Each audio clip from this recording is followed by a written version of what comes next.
Bienvenidos al podcast Líderes en Recursos Humanos. Para el episodio del día de hoy nos acompaña el licenciado en Psicología Organizacional, maestro en Dirección Estratégica de la Calidad y director general de Human Smart y PsychoSmart, Jorge Hurtado. ¿Qué tal, Jorge? ¿Cómo estás? Hola Alejandro, muy bien, gracias por estar aquí el día de hoy y por la invitación. Nos alegra tenerte de nuevo en este programa. Y fíjate que para este podcast queremos hablar de un tema que es fundamental tanto en el Departamento de Recursos Humanos como para las empresas en general a nivel administrativo. Y es el tema de reclutamiento y selección de personal. En este tema como tal, pues bueno, hay varias vertientes que podemos tocar. Para dar inicio y entrar en materia, me gustaría que comenzáramos platicando sobre las tendencias en reclutamiento digital. Sí, claro, bueno, como estamos en la era en la digital, ahorita todo lo que se tenga que hacer tiene que estar enfocado a eso, porque ya pasó la época en donde los medios físicos, pues, pues algunas veces el impreso, ¿verdad?, daban el efecto que esperabas, pero actualmente no. Actualmente estamos viendo que ya todo tiende a los medios electrónicos, a las redes, entonces es muy importante que las empresas que empiezan a buscar gente tengan que enfocarse ahora a esos medios que son los que les van a atraer a los candidatos. No quiere decir con esto que los medios físicos o el impreso no sirvan, no, sí sirven, pero no sirven de la misma eficiencia que antes, porque ya todo tiende a que la misma gente busque empleo en medios electrónicos, ya sea páginas web, redes o algún otro medio electrónico. Entonces, ahorita lo que se tiende mucho es a usar las redes y las bolsas de empleo en páginas web. Ya es una forma como ya muchas empresas buscan actualmente.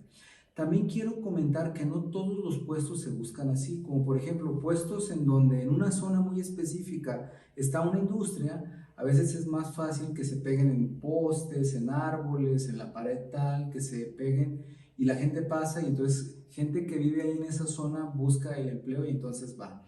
A veces es eficiente así o el volanteo depende del tipo de puesto que tú busques, pero por ejemplo puestos ya a nivel medio alto, ese tipo de formas no son eficientes, o sea, son eficientes para hay, algunas veces para los puestos que son nivel operativos, pero ya puestos de mandos medios, esos puestos ya no son muy útiles. Entonces lo que hemos visto es de que ahorita todo tiende a los medios electrónicos, así es de que si las empresas todavía no entran con mucha fuerza a los medios electrónicos, es una buena oportunidad para que empiecen a analizar. ¿Cuáles son las páginas más eficientes? Bueno, es que no podemos nosotros asegurar una página. Voy a decirlo el por qué. Porque hemos visto que para ciertos puestos una página es muy buena, pero para ciertos puestos otras páginas son buenas. Es como comenzabas diciéndonos la parte que todavía se utiliza alguno de volanteo, pero estas estrategias pueden ser más para puestos operativos, ¿no? Y sucede igual en los portales de empleo. Hay portales de empleo que se especializan más en tecnologías de la información, otros en otros temas distintos, no sé, arquitectura, pero cada portal de empleo tiene como su especialidad, ¿verdad? Sí, y así es. Y como entendemos que este podcast lo ven a nivel internacional, entendemos que no podemos nosotros dar el nombre de alguna página. Por ejemplo, podríamos hacer ver lo que en México sirve o lo que en otra parte sirve, pero no podemos asegurar que va a ser útil en todas partes. Entonces, cada parte en el mundo tiene las páginas que sirven para ciertos puestos y ahí es donde cada empresa tiene que hacer un análisis específico de qué le es más útil en la zona en donde vive, para los puestos para los que busca. Muchas veces tienen, algunas veces tienen grupos de gente de la misma industria y ese mismo grupo de gente empieza a compartir qué les es útil. Oye, ¿sabes qué? Mira, a mí me es útil mucho usar esto para el puesto tal y empiezan a hacerlo, ¿verdad? O a veces entre ellos mismos hacen intercambio de algunos candidatos que vieron que tenían potencial para el puesto, pero ya depende mucho de las formas. Lo que sí es que cada industria tiene que analizar en relación a el puesto que busca cuáles son los medios electrónicos, páginas web o redes que les son más útiles para el puesto que ellos buscan. Y las redes no sería un punto que quisiéramos dejar fuera, ¿no? Recientemente Facebook en sus actualizaciones hizo una actualización específicamente para empleo. Entonces, pues esto nos quiere dar a entender que hacia allá va el futuro del reclutamiento, ¿no? Vieron la necesidad que ya en la red se hacían estas búsquedas de vacante para tal cosa, o yo sé hacer tal cosa y pongo mi currículum en redes. Y bueno, hacia allá va, ¿no? No únicamente con los portales de empleo, sino también con las redes sociales. Es muy correcto eso. Muy bien. Para seguir avanzando, hay que hablar de en qué momento es oportuno utilizar el headhunting. Sí, el headhunting es una estrategia que se usa para que cases al candidato que no viene y te busca a ti, sino que tú vas y lo buscas a él. Entonces lo que tú haces con el headhunting es ir a buscarlo. Y esto se va a dar en puestos claves. Por ejemplo, a veces están buscando al director general o al director de tal área y lo pones quizás en las páginas web y te van a llegar, pero quizás tú quieres el de la empresa tal. Porque también hay que entender que muchas veces la gente que mejor desempeño tiene en la industria es la que está todavía en sus empleos, porque por algo está en el empleo. No quiere decir con esto que toda la gente que busque empleo sea mal en lo que hace, no, no, no. Lo que queremos decir es de que comúnmente se entiende que la gente que está en su empleo es porque ha sido gente que es pues estable, que se ha mantenido a través del tiempo en un empleo que no es fácil, y entonces esa gente o algunas industrias la quieren más porque automáticamente esa gente se da un valor más alto porque es gente que está estable en sus puestos, y entonces muchas veces buscan a esos puestos. A veces dicen, oye, quiero al director general, pero no quiero que me traigas al director general al que sea, no, quiero el director general de la empresa tal, porque ha estado tanto tiempo, he visto que ha dado el resultado tal, entonces quiero que te pues acerques al director general y que busques la forma de que lo traigas. Quiero ver cuánto gana, si podemos traerlo, o quiero que me traigas a los directores que están en las industrias tales. Y entonces ahí muchas veces se le paga al headhunter, que es aquel especialista que busca el puesto clave. ¿Por qué no se recomienda que lo haga alguien interno? Bueno, porque realmente sí se necesita cierto grado de especialización, que muchas veces el que se dedica a reclutar en la empresa no tiene esa especialización, ni esos enlaces, ni esas técnicas para encontrar a ese puesto que se busca. Y es que el headhunter tiene ya una base de gente que pasa por él, porque mucha gente va y lo busca, y muchas veces ya tiene ahí quizás al director que tú buscas y ya tiene el contacto, que eso es lo que vale, porque a veces tú dices, oye, ¿cómo voy a hacer para llegar al director tal? Porque, por ejemplo, alguna vez usan el LinkedIn, ¿verdad? Muchos de los headhunters usan el LinkedIn porque mediante el LinkedIn puedes tú escribir. Filtrar, por así decirlo. Y llegas, o sea, llegas mucho más fácil a la gente, porque ¿cómo vas a llegar al director general de tal empresa si ni lo conoces? El director general, llamas a la empresa y no te lo pasan, o sea, no te lo van a comunicar porque simplemente no puede, o él dijo que no quiere que le pasen llamadas de gente así, o está en juntas, o simplemente no quiere, ¿verdad? Entonces, a veces el headhunting tiene esos contactos, esas técnicas de llegar a la gente de manera más simple. A veces nosotros usamos headhunting, ¿verdad? ¿Por qué? Porque el headhunting nos va a traer puestos que nosotros hacemos un esfuerzo grande y ni siquiera llega. Aquí hay otra cosa. Los headhunters, ellos cobran comúnmente, digo, algunas veces cobran más, pero depende mucho del puesto. A veces cobran un mes de sueldo, un mes y medio, 2 meses, a veces hasta más. Depende mucho del nivel organizacional. Pero lo que te está asegurando el headhunting es que te va a traer a la persona que tú buscas con el perfil que tú buscas. Y sobre todo, pues, que sabe que ya tiene la experiencia y el expertise que tú buscas en la industria. Porque a veces tú quieres a alguien que ya venga con la experiencia en tu industria. No un director general así amplio, que haya estado como director general en una industria que es muy diferente a la tuya. Tú quieres el director general que venga con el conocimiento de tu industria. Entonces, el que le pagues a un headhunter te va a ayudar a reducir tiempos. Esa es una, reducir tiempos en que tú encuentres al candidato correcto para ese puesto clave, ese es un punto específico. Y el siguiente punto, aparte de que vas a reducir el tiempo, vas a ser más eficiente en la calidad del candidato que traes. Sí, aparte de los headhunter, como bien decías, pues tienen esos contactos, ¿no? Se dedican a esto todo el tiempo, entonces es más fácil para ellos quizás ya haber pasado por los candidatos que son especiales para ti, pero que por alguna situación no se quedaron en alguna empresa, que sea que te los pasen a la necesidad que tú tienes. Y también si pensáramos en los casos específicos, pues sería más para puestos estratégicos en los que se utilizaría esta herramienta, ¿verdad? Claro, y yo sí pienso que muchas empresas la tienen que usar cuando valga la pena usarla, porque a veces dicen, ay, yo no voy a gastar en pagar tanto. No, es que Es una inversión. un director toma una decisión que con una decisión que tome paga lo que costó el headhunter. ¿Por qué? Porque esa decisión le trajo un beneficio a la empresa de miles de dólares, de pesos o de la moneda que sea, a la organización, ¿verdad?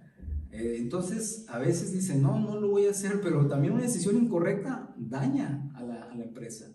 Entonces, sí es muy importante que en ese tipo de casos hay que ver que realmente es un ganar-ganar, o sea, que lo que tú pagas lo vas a obtener con el resultado que te va a dar el puesto por haber obtenido a este candidato por el medio que tiene que ser, que es el headhunting. Podemos decir entonces que con el headhunting ahorramos tiempo, traemos al talento apropiado para la empresa y pues vamos a disminuir la probabilidad de que esta persona salga de la empresa, aunque no del resultado que queremos, ¿verdad? Y otra cosa buena, adicional a lo que tú dices, que es muy, muy cierto, es que también te dan una garantía. Comúnmente te dicen ellos, si la persona no es lo que tú esperas en el periodo en el de prueba, yo te voy a conseguir a alguien más sin ningún costo adicional. Entonces esas son de las garantías que valen la pena y que tienes que tomar en consideración. Muy bien. Ahora sigamos con selección basada en competencias, selección de personas basada en competencias. Bien, eso es muy importante, porque una vez que has traído al candidato correcto primeramente con el reclutamiento, o sea, atraes al candidato hasta ese punto, el siguiente paso es cómo lo vas a seleccionar, porque el que lo atraiga no significa que es el candidato más viable para tu puesto, significa que tienes que hacer un filtro muy adecuado para que te asegures que el candidato que traes es el candidato adecuado para tu puesto. Entonces, el proceso de selección es un proceso muy importante porque es el que tú vas a filtrar en relación a las competencias claves del puesto. ¿Qué es una competencia? Es el conjunto de habilidades, conocimientos, actitudes, valores que tiene un candidato. Entonces, si tú, por ejemplo, voy a poner un ejemplo de una competencia, por ejemplo, comunicación efectiva. Entonces, la persona primeramente, si la comunicación efectiva es muy importante en el puesto, yo voy a evaluar si la persona sabe comunicarse, quiere comunicarse y le gusta, ¿verdad? Porque a veces saben, pero no les gusta. Tienen el conocimiento de las técnicas varias para comunicarse y para impactar. Y tienen los valores para comunicar lo que se tiene que comunicar de manera correcta. Y la experiencia. Fíjate todo lo que estamos evaluando solamente en una competencia que es la de comunicación efectiva.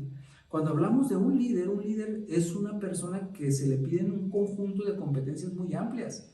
No es solamente una, es un conjunto de competencias amplias que hay que evaluarlas correctamente para asegurar que las tiene y que va a entrar a la organización teniendo esas competencias que son claves. Entonces, la selección mediante competencias tiene que ver en que tú digas cuáles competencias son importantes, indispensables para el puesto y las definas.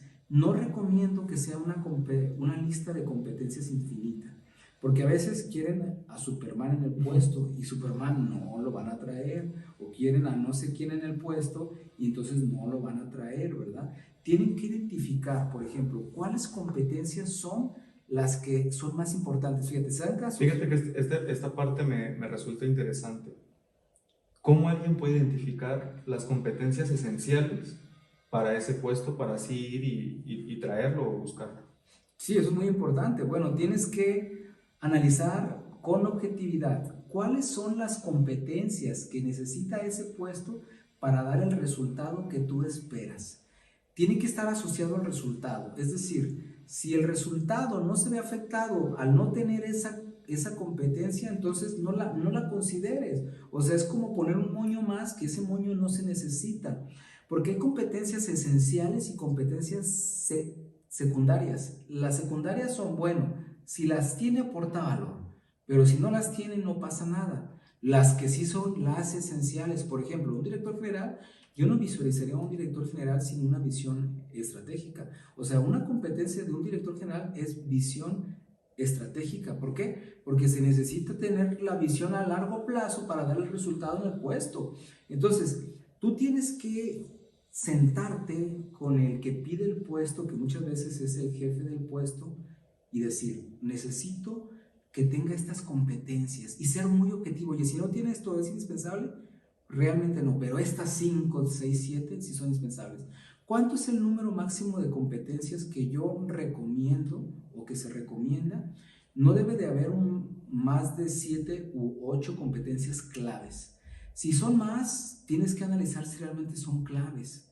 No digo que no pueden haber más, pueden haber 10, 12, pero yo te recomiendo o les recomiendo a los que se enfocan en querer hacer una búsqueda por competencias, en que no llenes de una lista interminable de competencias a tal grado que vuelva difícil la selección, ¿verdad? Sí, porque no vas a encontrar a alguien así. Además, si esas son las importantes, si son 20, pues entonces ya ni una es importante. No sé si me entendés, porque al todo ser importante, entonces ya nada es importante. Entonces, tú necesitas realmente definir qué es lo más importante. Entonces, define las competencias claves que se necesitan para dar el resultado en el puesto. Si no aportan valor, no las incorpores. Si son secundarias, entonces ponlas, pero considera que a lo mejor si no las tienen, no va a afectar el resultado.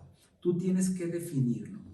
¿Encontrarías alguna ventaja sobre la selección basada en competencias frente al headhunting o los utilizarías en casos muy distintos? Bueno, es que el headhunting se tiene que enfocar a una selección que se base en competencias. Yo le diría al headhunter, mira, yo necesito que traigas a alguien que tenga estas competencias, que son habilidad para tomar decisiones, por ejemplo, la capacidad para analizar datos.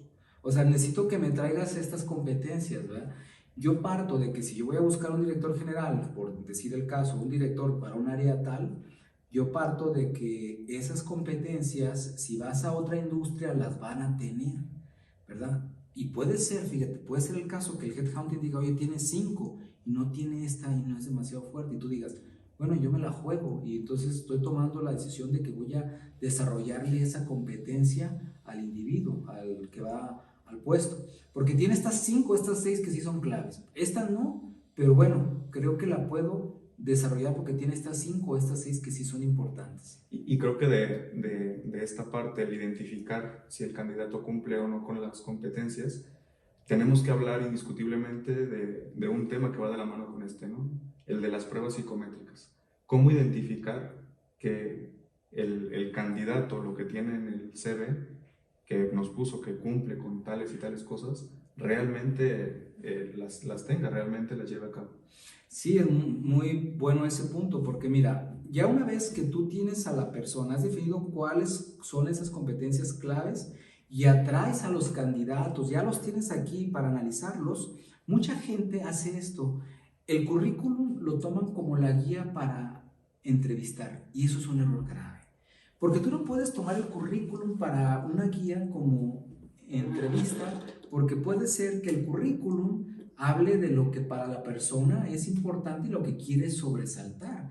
Dime tú quién vende pan frío. O sea, si yo me dedico a vender pan, yo no le voy a decir que mi pan está frío, yo voy a decir que mi pan está calentito y huele muy bonito y sabe bueno. O sea, nadie vende pan frío. Entonces, lógicamente que el currículum lo hizo el candidato y el candidato se quiere vender. Entonces, mucha gente toma una decisión en base al currículum. Cuando el currículum es lo que el candidato te vendió, como que el candidato tiene, pero no, tú tienes que tener claro las competencias y entonces definirlas. Y hay pruebas psicométricas que te evalúan ciertas competencias que tú buscas en los candidatos. Ya que has definido cuáles son esas competencias claves, entonces voy a analizar cuál con cuáles son aquellas pruebas psicométricas o psicotécnicas que evalúan a los candidatos de tal forma que esta prueba mide exactamente esto que yo necesito. Como por ejemplo la prueba lideresia.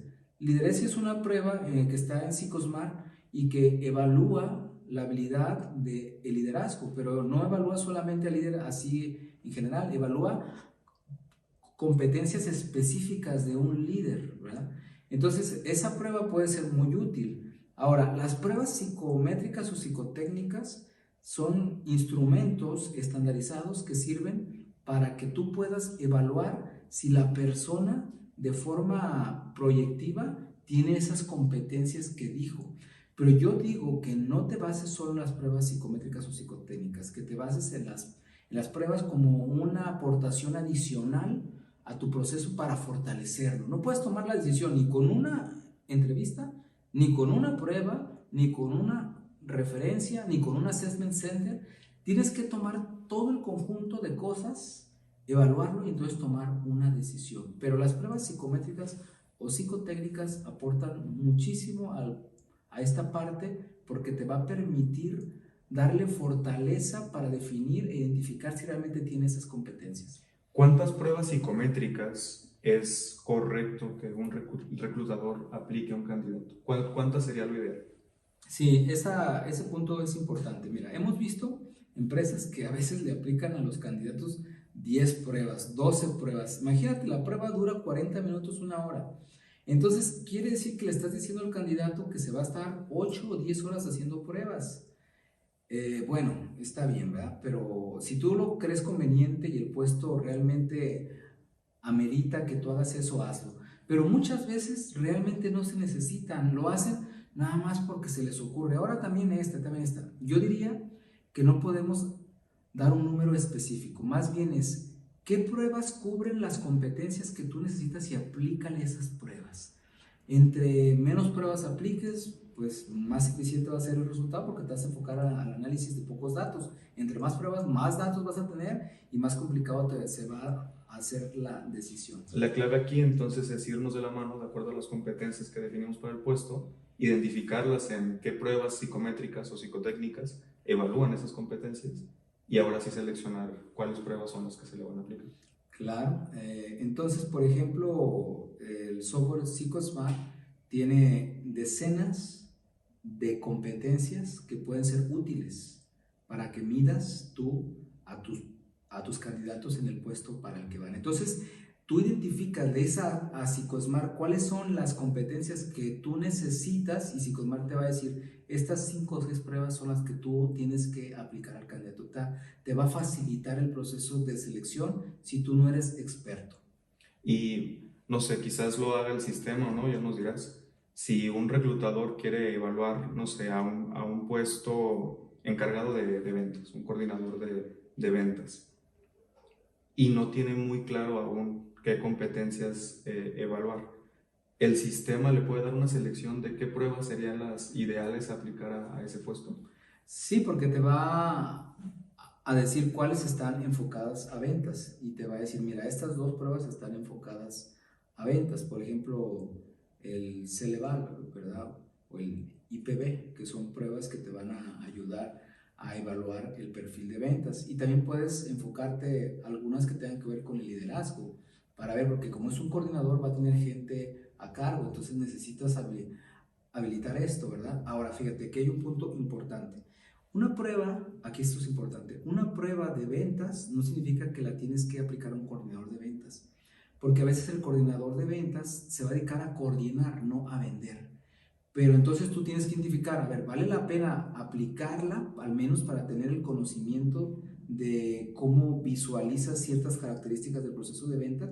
Entonces lo haces. Pero sí que hay que entender que muchas veces el coordinador de ventas no se dedica a las ventas, pero sí debe de comprenderlas y tener una tendencia hacia la venta para ayudar a las personas.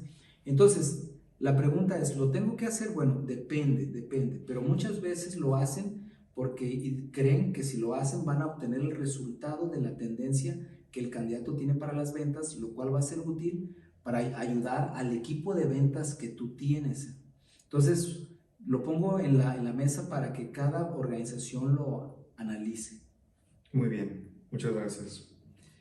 Ya platicamos sobre las tendencias digitales para el reclutamiento, la selección por competencias, cuándo utilizar un headhunting, cómo las pruebas psicométricas nos ayudan a nuestro proceso de reclutamiento. Mezclando todo esto, ya tenemos toda la información, el headhunter nos trajo al candidato o por nuestra cuenta ya seleccionamos a la persona, le aplicamos las pruebas. ¿Qué criterios deberíamos utilizar para decidir si esa persona entra a la empresa o no? Muy bien, ya hemos analizado, hay que hacer una entrevista por competencias, que también es otra. No es nada más una entrevista donde cuéntame lo que tú haces y ya basta con eso. Hay que analizar la entrevista basada en competencias. Dicen que la mejor forma de predecir la conducta hacia el futuro es observando la conducta que tú hiciste anteriormente.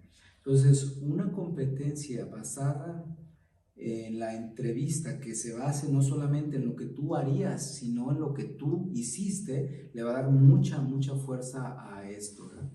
Pero las referencias son muy importantes, ¿verdad? ¿Por qué? Porque las referencias te van a decir realmente cómo veían a la persona cuando estaba laborando dentro de la empresa. A veces la empresa, una vez que ya tiene un candidato y dice, este es el candidato clave porque ya hice todas las entrevistas, el proceso, las pruebas y creo que es el candidato correcto, sigue entonces con el proceso de las referencias. Las referencias muchas veces le escriben a RH y le dicen, oye, de la empresa en la que estuvo, ¿tú crees que el candidato es recomendable? Y la RH dice, sí, ¿verdad? Pero realmente, ¿quién fue el que lo vio laborar? ¿Fue RH? Claro, no. No, quien lo vio laborar fue su jefe o muchas veces sus compañeros o sus pares con los que interactuó.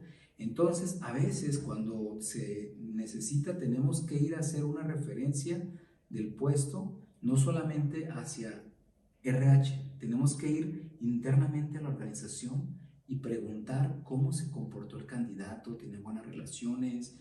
Ahí te das cuenta a veces de casos de que no era un conflictivo, se peleaba con quien pudiera, siempre estaba peleándose, no sabía trabajar en equipo, o a veces te dicen, no, era la verdad que para trabajar en equipo era excelente, nos dolió mucho que se fuera de la empresa. Cosas como esas tú te das cuenta y que recursos humanos no te las dice porque ahí nada más te van a decir sí o no, pero ya cuando tú te metes entonces vas a obtener información adicional. Así que yo recomiendo ampliamente que las referencias vayan hacia el interior a revisar, ¿verdad? Otra cosa que recomiendo es ver la experiencia, que la experiencia sea realmente aportadora a tu puesto. Por ejemplo, a veces tú dices, yo busco a un coordinador de ventas, como el ejemplo que tú diste, pero el coordinador de ventas no significa que tenga el mismo perfil de ventas del producto que tú vendes. A lo mejor fue un coordinador de ventas de una industria que es muy diferente a la tuya y entonces a pesar de que sabe coordinar, no sabe la industria, entonces la curva de aprendizaje es mucho más lenta. Por eso es muy importante que también te enfoques en la industria. La industria te va a permitir ver si ese candidato va a tener una curva de aprendizaje más rápida. Lo ideal sería buscar a puestos que tengan experiencia en tu mismo nicho, ¿verdad? Eso es ideal, a veces no se puede, pero eso es ideal. Si tú lo puedes hacer, hazlo, o quien busque algún puesto, si lo puede hacer, hágalo, porque le va a ser mucho más rápida esa curva de aprendizaje que cualquier candidato tiene cuando entra a una industria o a la empresa tal. ¿Por qué? Porque aunque conozca el puesto y aunque haya estado en él, se tiene que adaptar ahora a las características de la empresa a la que se está incorporando. Quizás tengan algún proceso que es nuevo para él, que no estaba acostumbrado a hacerlo, o quizás se enfrente a ciertos procedimientos o ciertas políticas o ciertos valores organizacionales que son diferentes a los de la industria en la que estuvo. Entonces hay que entender que hay una curva de aprendizaje, pero como tú acabas de comentar, va a ser más rápido ese crecimiento si tú traes a alguien que estuvo en la industria y que conoce, no igual, porque no vamos a encontrar dos empresas idénticas, pero que al menos se asemeja en cierto grado a la industria tuya. Ya hablamos mucho de cómo ir y buscar a esos talentos, cómo traerlos a la empresa. Ahora, ¿qué podemos hacer nosotros para que nuestros talentos no se vayan, para retenerlos? Porque también va a haber empresas buscando nuestro personal y más si son capacitados, si son capaces, si son talentosos en lo que hacen, ¿cómo podemos retenerlos nosotros? Mira, hay muchas formas, ¿verdad? Pero una forma importante como se puede hacer es que la empresa mida el clima organizacional.